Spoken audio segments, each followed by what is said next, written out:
Studio डालबै के नारंगाई तेरा हम ओकरा चोली में डालबै के नारंगाई तेरा हम ओकरा चोली में बाती जवारे तोरा मौसी के बेटा भेलो होली में बाती जवारे तोरा मौसी के बेटा भेलो होली में तोड़ के दिलवा गेल हमर चल के उतार डोली में बाती जवारे तोरा मौसी के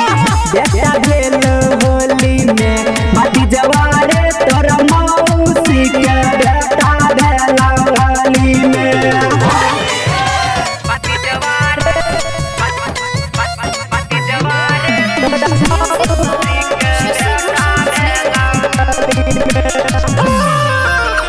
चियरला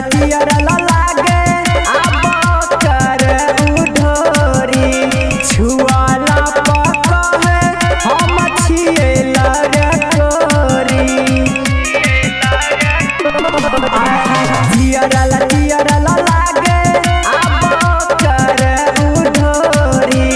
छुआला पकहे हम छिए लगे तोरी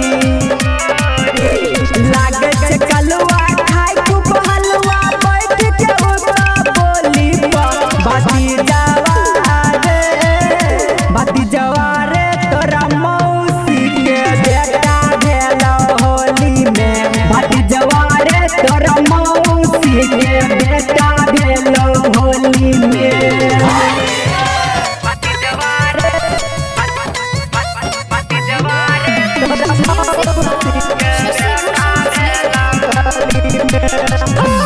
रंग ने डलबाबे कहे बनन दे दरदी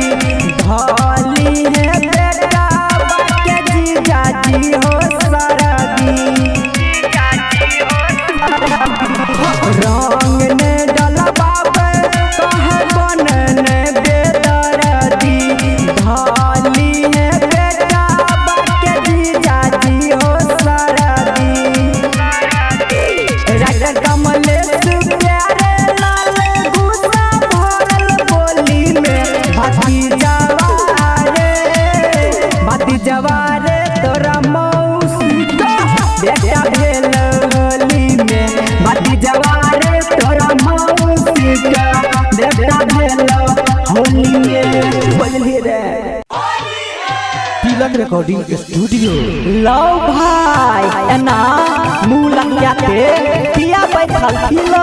तू या की कहियो एगो छोरी के पीछा परेशान छियो तू अभी तक कोनो रिस्पांस नहीं दलको लेकिन हां हम हो ठालने छिए गोली चलते चाहे बम लेकिन चोली रंगबै हम तोरे लसन कल छे हमर पिचकारी अगर रंगल कन कन के पछारी तोरे लसन कल छे हमर पिचकारी अगर रंगल कन कन के पछारी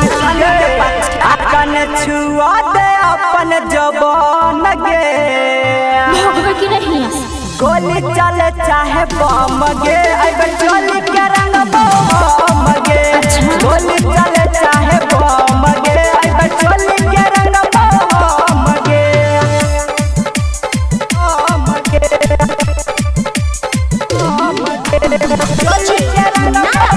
चोली के रंग से बात है चोली के रंग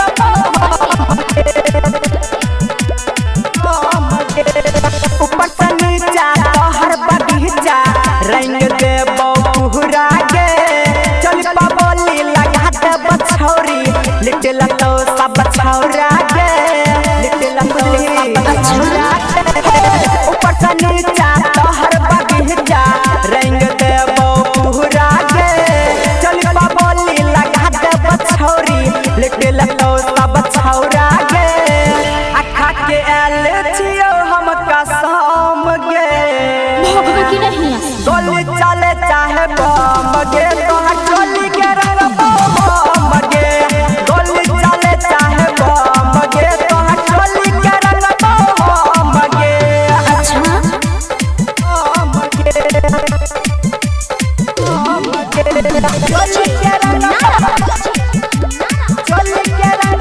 से बात है गलत के हाल बिगाड़ दब छौरी बाजत मुँह धुमा के पहबे जाती तू गाड़ी के हमारा भुइया बाजार लब चुमा के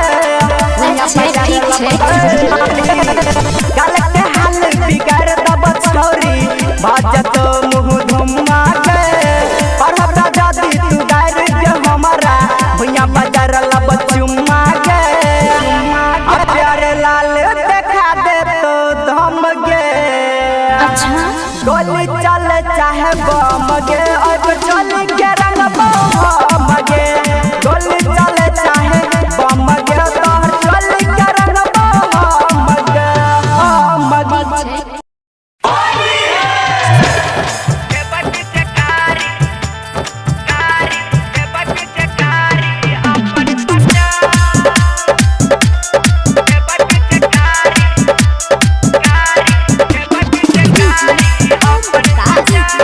प्रेजेंटेड बाय तिलक रिकॉर्डिंग स्टूडियो। चल जेबो होलिया में ससुरा अच्छा करी है ने छौरा हमर असरा से किया गे रे छौरा